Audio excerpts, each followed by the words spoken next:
most of the knights in the game just don't really stand up that well.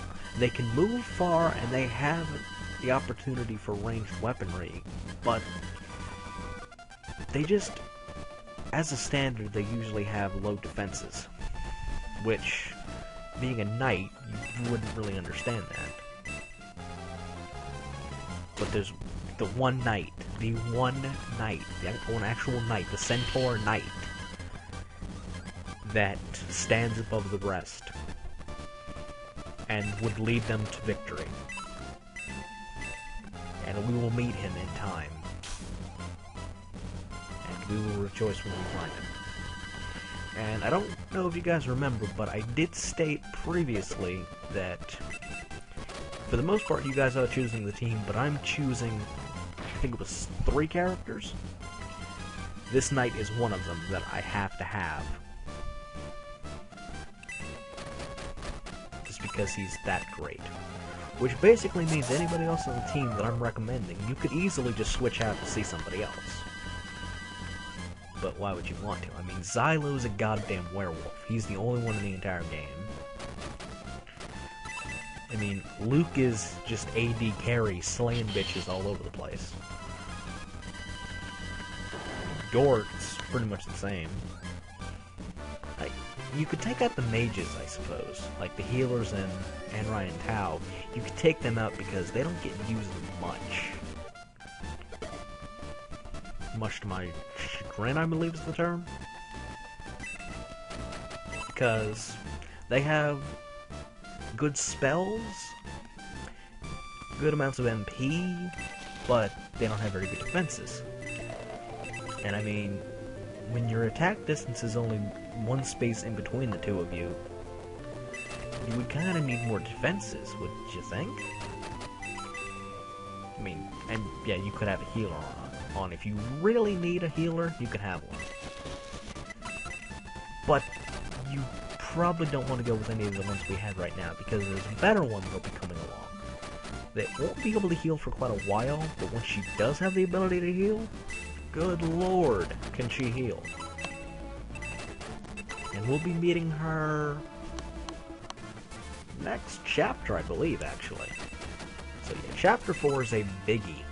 You know, a lot of good characters. Like, I mean, getting 3, possibly 4 good characters.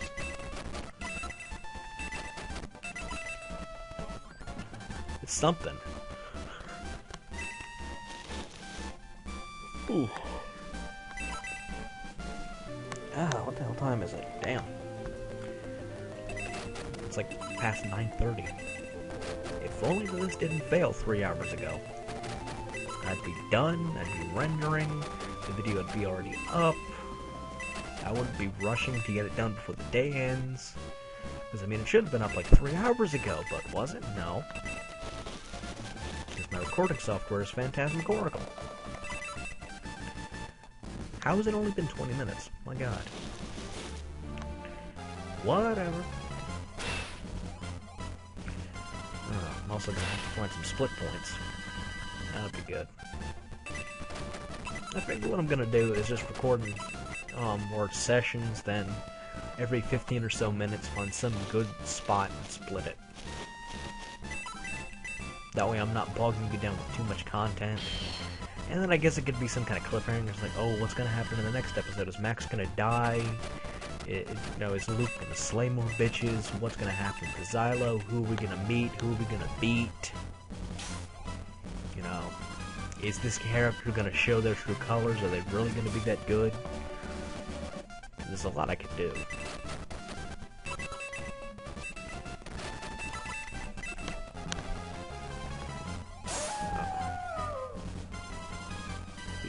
I don't think we actually meet any new characters. Oh, wait. I think we meet one new character in Chapter 5. And it's only because this is the remake and we can meet him there. And then Chapter 6. How many do we meet there? I think just 2. And then 7.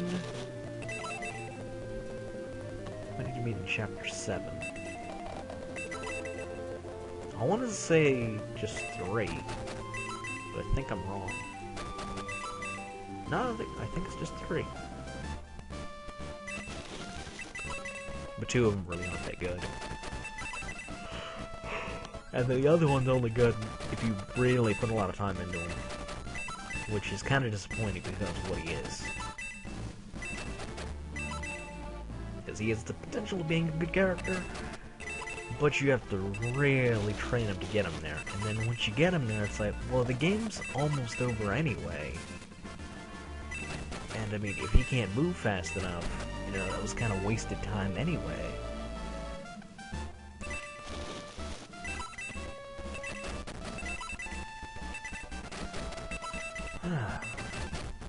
But we're almost at the end of this battle. You know, I've been mostly holding up the commentary. Let's see. Super attack, 7 points of damage. That's really what I don't like Amon. It's just, she doesn't do enough damage. She can take the damage, but she can't deal it. Though in the next battle, you know, having all the defense and having the level of attack power she does have will come in handy. That's for sure.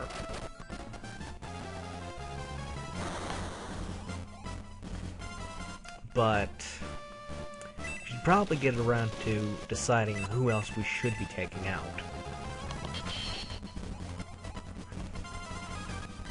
It's really up to you guys. Who do you think is going to be a long-lasting member of the team, and who do you think is not going to be? Because I know basically what the stats of everybody are, and I could make my own decisions, and I'd make a pretty good team that would be able to win the game somewhat easily. But I want to get you guys involved and see how you think I should build my team. I mean, obviously you can't do anything with Max. He has to be there, and it's recommended that you have him get some kills in as well. Being the protagonist and all, you're going to want him to be able to take and deal some hits. It's just a good idea,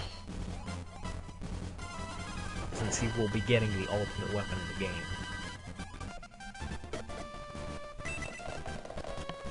But hey, maybe you want me to keep him weak. Oh, I seem to remember I did that back in the original. No. I was not good at this game when I first got it. I was not. And it's kind of sad. I know I spent forever playing this game, though. And it was an enjoyable experience, that's for sure. Of course, I bumped the mic, especially when I am.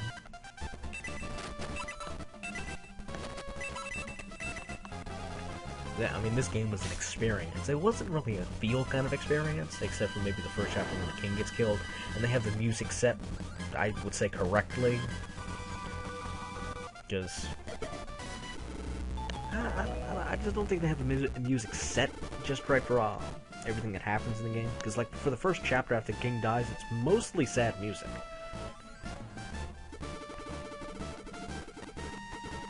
And I think when you reveal the news to Anri, they also have the music set up right.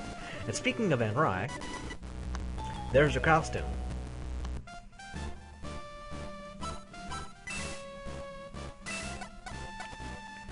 Bronze lance.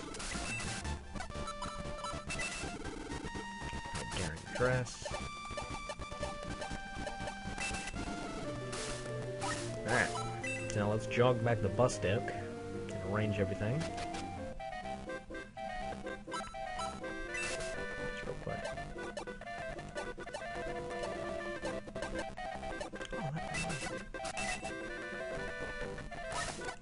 Who got the power lance?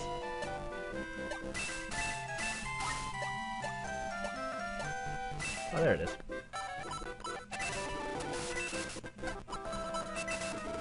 Get a little bit of money off that.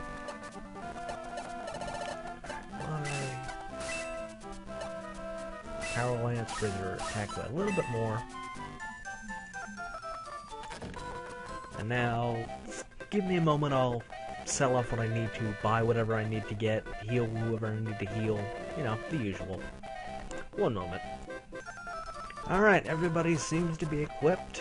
In the item store I was able to get a silver ring for Luke, which increases his defense a little bit more, which is, you know, if he's gonna tank, it's a good thing. Although I may want to give that to somebody else, since Xylo looks like he's gonna be more of the attack damage. But whatever. I'm not gonna arrange that later. Everybody should be healed up, so let's move on. Victory conditions: defeat the Silver Knight, doing the 16 turns for the duelist.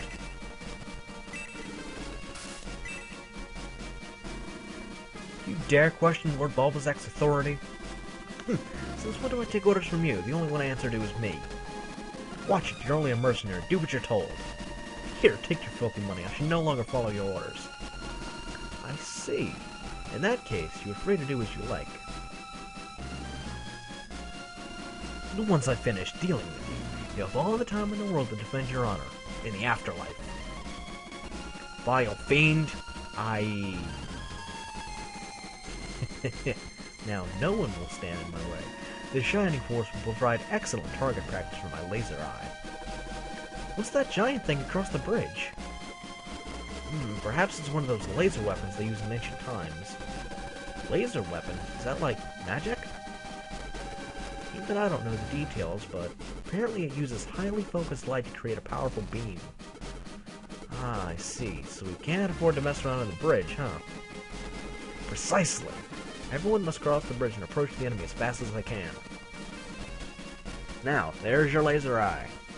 30 HP. It has like 14 attacks, if I remember correctly. But it's got good defense, and there's a little gimmick with it. Every 6 or so turns, it hits everything in its attack range. And if you're trying to approach the laser eye, you want to only go with like 5 people at a time, because the only safe spot anywhere on the bridge is like maybe right here, and then the 5 spots here. But as you can see, standing right here, you are clearly in range from these Dark Elves, meaning they can shoot you all they want to, and you really can't do anything about it because you're just far enough away that unless they're standing right up against the wall, you can't hit them, and you can only hit them with somebody like Diane or somebody who has a ranged weapon. And since Mai doesn't have her power spear anymore, she is not one of them.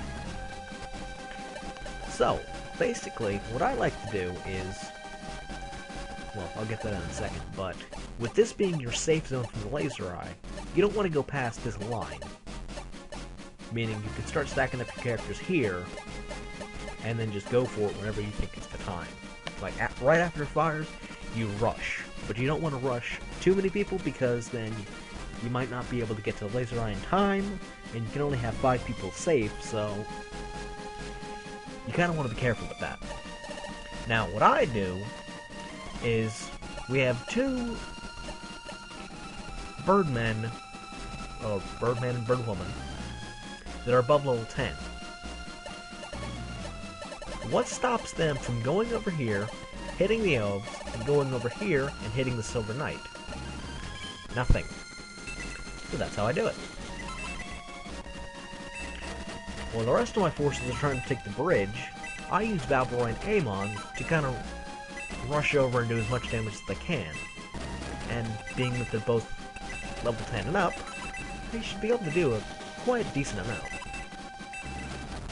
Which is why you kind of want to focus in this chapter on Valveroy and Amon. You want to make sure that they're as leveled as they can be, and strong as you can possibly get them, so they're useful as they can be in this battle. Because if they're weak, you're going to take even longer to get through this.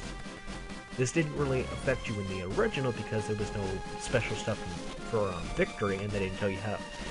They usually didn't tell you what you had to do to win the battle anyway. But if you're trying to go for the duelist, which you probably don't need in the first place because I believe it's a archer's weapon, you're going to want to rush through this as fast as you can. Or if you're doing a let's play of it where you don't really know how to cover the commentary so well, so you kind of want to just get through all the battles kind of as quickly as you can, so you can kind of bridge the gap where you have nothing to talk about, or you try to get on a topic and you forget where you're going and you completely lose your train of thought, like I'm probably going to do in about a minute or so, or right about now. Get the train back on the tracks. So yeah, well, everybody's waiting here, and it's probably not a bad idea to just wait here until it fires. Balboa and Amon are going to do as much as they can while they're over there, because as long as they don't hover over the bridge, they're safe from the laser eye. They're not safe from the elves, should they go and fight them, which is probably a good idea to go fight them, because you kind of want them out of your hair when you do start going down the bridge. Because yes, you can see there's plenty of enemies to kind of stop you. And with those Pegasus Knights, they can move in pretty quick and block any way you're trying to go, or potentially lock you in and keep you there until the laser eye hits you. Now you'd think with attack of 14 it wouldn't do much, but you'd be surprised. It can do over half health for the Lizardmen, and Lizardmen, I believe, have decent defense at least. I mean, Pegasus Knights have even more, but there's only like 5 of them in the entire battle. Okay, maybe 6. Yeah, there's probably 6 of them. Not the point. As for the card for the Laser Eye, real quick, if you want to get the Laser Eye's card, you have to kill it with none other than Anri for some unknown reason. Anri has nothing to do with the Laser Eye, so why would you have her kill it to get the card?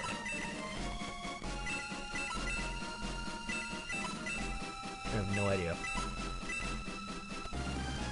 Alright, everybody should be in the safe zone.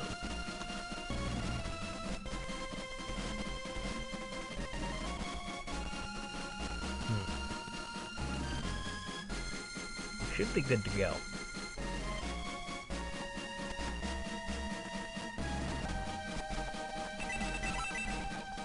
We basically play the waiting game here.